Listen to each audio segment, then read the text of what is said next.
그 존경하는 우리 강기훈 간사께서 자료를 잘못 제출한 거라고 말씀하셨는데 이거는 A 자료를 달라고 했는데 B 자료를 준 게 아니에요. A 자료를 달라고 해서 A 자료를 줬는데 이사장님 말씀처럼 개념 정립을 잘못해서 거짓 자료를 준 거예요. 그러니까 자료 제출 잘못한 게 아니에요. 거짓 자료를 의도적으로 준 거고 본인들이 의도적으로 줄 수밖에 없었던 이유는 의원실에서 빨리 달라고 해서 의원실에서 강요하라고 해서 강요를 해서라고 말씀을 하셨어요. 뭐 하자는 겁니까? 위원장님 사과받아야겠습니다. 네. 어떤 정책이나 긍정적 요소가 있고 부정적 요소가 있기 마련입니다. 문재인 케어가 낭비적 요소가 있었다. 또 포퓰리즘이다 이런 부분에 대해서 이제 말하자면 근거 자료를 달라고 했는데 그 근거 자료가 없으면 없다고 얘기를 해야 되고 또 있는 경우에는 있는 그대로 주면 되거든요. 근데 그걸 갖다가 이사장이 자의적으로 해석해서 말하자면 포지티브한 그런 내용에 대해서는 개념이 잘못됐다. 이게 부정적인 선입관을 가지고 어떤 프레임을 만드는 거 아니냐고요. 그러니까 자유가 있으면 있는 대로 주고 없으면 없다고 그러고 아니면 부족하면 보완한다 이렇게 얘기를 해야 되는 게 맞다는 말씀 하나 드리는 거고 그다음에 또 하나는 어쨌든 간에 국정감사에 임하면서 감사위원이 자료 요청하는 건 당연한 법적인 어떤 요구사항입니다. 헌법적 권리이고 그럼에도 불구하고 이걸 마치 강요하는 것처럼 이런 부적절한 발언을 한 거에 대해서는 지극히 잘못됐다 이런 말씀 드리면서 정기석 이사장 여기에 대해서 사과해 주시기 바랍니다. 예, 제가 그 강요라고 말씀드린 것은 사실은 저는 강한 요청이었다 이렇게 뜻으로 했는데 그 강요라는 단어가 다르게 해석될 줄은 정말 몰랐고 강선 의원님께 사과드립니다. 그 부분에 대해서는. 또 하나 자료 문제는 저희 자료가 정확한 자료가 나갔습니다. 그 자료에 대해 그 자료가 그대로 나갔는데 제가 그 자료가 추가 분석이 여러 가지가 필요하기 때문에 그 자료가 더 필요해서 제가 좀 추가 분석이 필요하다고 말씀을 드렸는데 그 부분도 오해가 있었다면 사과드립니다. 아까 했던 그 부적절한 발언에 대해서는 취소하는 거죠, 그러니까? 네, 그렇습니다. 네, 좋습니다. 그리고 사과할 때는 깔끔하게 사과하세요. 이게 뭐 강요가 아니고 강력한 요청이어도 그거 뭐 무슨 말입니까, 그게? 응?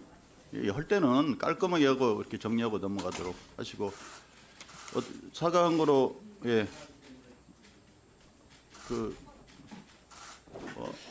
지금 하셔야겠어요, 정리. 예. 이사장님의 사과 태도 상당히 문제가 있습니다.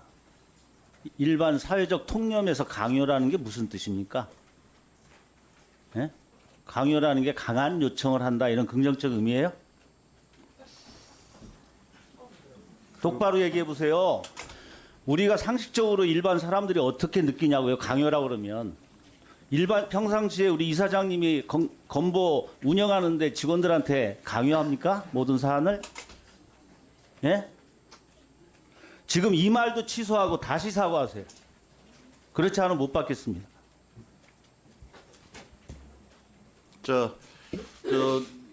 이 국감을 갖다가 정상적으로 좀 하기 위해서는 정기석 이사장님께서 다시 한번 정중하게 사과를 좀 해주세요. 예, 강선 의원님께 제가 드린 말씀께 모든 위원님들께 모든 위원님들께 사과드리겠습니다. 네. 예, 정기석 이사장님, 네, 오늘 답변하시는 걸 듣고 있으니까 정치적으로 대단히 편향되어 있다는 느낌을 받았습니다. 앞서 우리 강선우 의원께서 문재인 정부와 윤석열 정부의 건강보험 급여 기준 비교해서 그 질의에 저는 평상심을 잃은 것 같은데 제가 최근에 오늘 사실 이 질의를 안 한데 정기석 이사장님이 공저자로 작성하셨죠? 이 책 제목이 K방역은 없답니다. 이사장님 K방역이 없다고 생각하십니까? 저는 대단히 부적절하다고 생각합니다. K방역은 문재인 정부가 치적을 홍보하기 위해서 쓴 단어가 아닙니다. 세계 유수의 국가들이 미지의 질병이었던 코로나19 대응의 최일선에서 싸워온 우리 의료진과 국민 그리고 질병청 등 공무원들 대한민국 전체의 코로나 대응 역량을 높이 평가한 결과물입니다. 그게 K방역입니다. 근데 책의 제목조차 K방역은 없다. 여기 공저자로 이렇게 놨습니다. 저 이 책 제목에 대해서는 언급하지 않겠습니다만 국민적 인식과 괴리가 큰 표현과 인식이 매우 많습니다. K방역이 없다고 한 건 코로나19 대응을 위해 희생하고 헌신했던 대한민국 구성원 모두의 노력을 무시하고 폄하하는 것입니다. 그렇기 때문에 앞서 우리 강선 의원이 국감에 처음 나오셨죠? 네. 네. 그렇기 때문에 본인의 개인 생각으로 답변을 하고 계시지 국민건강관리공단 이사장으로 답변한다는 느낌을 안 들었습니다. 그래서 혼란이 발생하지 않도록 의원들이 질의하는 거에 대해서 답변해 주시기 바랍니다. 정기석 이사장님께 여쭙겠습니다. 강선 의원님이 그 문재인 정부 당시 늘어난 뇌혈관 MRI 급여 확대에 따른 효과 검토라는 자료를 요청했죠. 네. 알고 계시죠?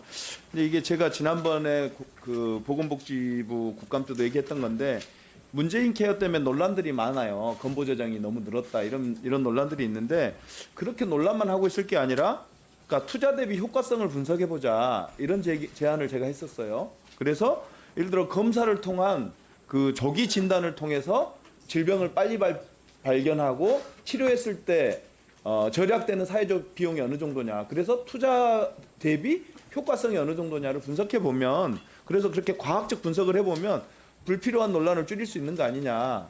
이런 얘기를 했고 이 뇌혈관 MRI 급여 확대에 따른 효과 검토 이런 게 굉장히 그런 측면에서 중요한 자료인 것 같아요. 그런데 그래서 그 중요성을 인식하고 공단 직원도 금요일 날 요청하니까 바로 제출하겠습니다 약속을 했겠죠. 그런데 갑자기 금요일 날 그 당일 저녁에 이사장이 자료 제출을 하지 말라고 한다. 추가 검토가 필요하다라고 하면서 자료 제출을 안 해요. 이런 게 강요 아닙니까? 직원의 정당한 직무를 직위를 이용해서 정당한 사유 없이 못하게 막은 것. 이런 게 강요고 직권남용이에요. 어떻게 생각하세요? 좀 고민해 보세요. 직권남용이에요. 다 직권남용에 걸려요, 이게. 그리고 더 황당한 건 제출 안 하는 이유예요. 해석상 문제가 있어 추가 검토가 필요하다라고 답변했다는 거예요. 이사장께서. 맞아요? 네. 예. 이 발언하는 자세와 태도가 더 큰 문제입니다. 연구자가 양심에 따라서 연구 결과와 과학적 판단을 통해서 연구 자료를 냈어요. 그런데 이사장이 무슨 권한으로 추가 검토가 필요하다는 얘기를 해요? 무슨 권한으로 추가 검토가 필요하다고 얘기해요? 연구자가 한 연구 결과를 양심에 따라서 과학적 분석을 통해서 내놓은 연구 자료를 이사장이 무슨 권한으로 추가 검토를 해요? 해석상의 문제가 있고 추가 검토를 해요? 이게 명백한 연구자의 연구를 방해한 직위를 이용해서 방해한 직권남용에 해당되는 겁니다. 이사장님 명심하세요. 알겠습니까? 네. 며칠 전 질병청에서 후쿠시마 원전 오염수 방류에 따른 피해와 대책을 마련하는 연구 보고서를 감추었다가 큰 사회 문제가 된 적이 있습니다. 기사 보셨어요? 네. 여기에 준하는 사회 문제가 될 수 있어요. 우리 이사장님의 태도가 명백한 직권남용입니다. 연구자의 연구 방해예요. 만약에 내가 그 연구자면 내 정기석 이사장님 고소해요. 왜 내 연구 자료를 함부로 판단하고 검토하냐? 내 자료는 내 양심에 따라 과학적 분석에 따라 연구한 자료는 그대로 봐달라. 그리고 해석은 당신들이 알아서 해라. 나는 연구자로서 충분히. 근데 그걸 추가 검토를 하겠다고요? 무슨 자격으로요? 그러면 연구자들이 어떻게 연구하겠어요? 위의 입맛에 따른 연구 보고서를 낼 거 아니에요? 그게 과학적입니까? 윤석열 정부가 그렇게 좋아하는 과학이에요, 그게? 그게 과학적 태도입니까? 의사로 평생 살아오셨죠? 의사로 평생 살아오셨죠, 이사장님? 네. 그게 과학적 태도예요? 만약에 이사장님이 보고서를 냈는데 위에서 야, 내 마음에 안 들어. 해석상 문제가 있어. 추가 검토해. 하면 기분 좋겠어요? 어떻게 생각하세요? 말씀해 보세요. 그게 명백한 직권남용이고 방해예요. 알겠습니까?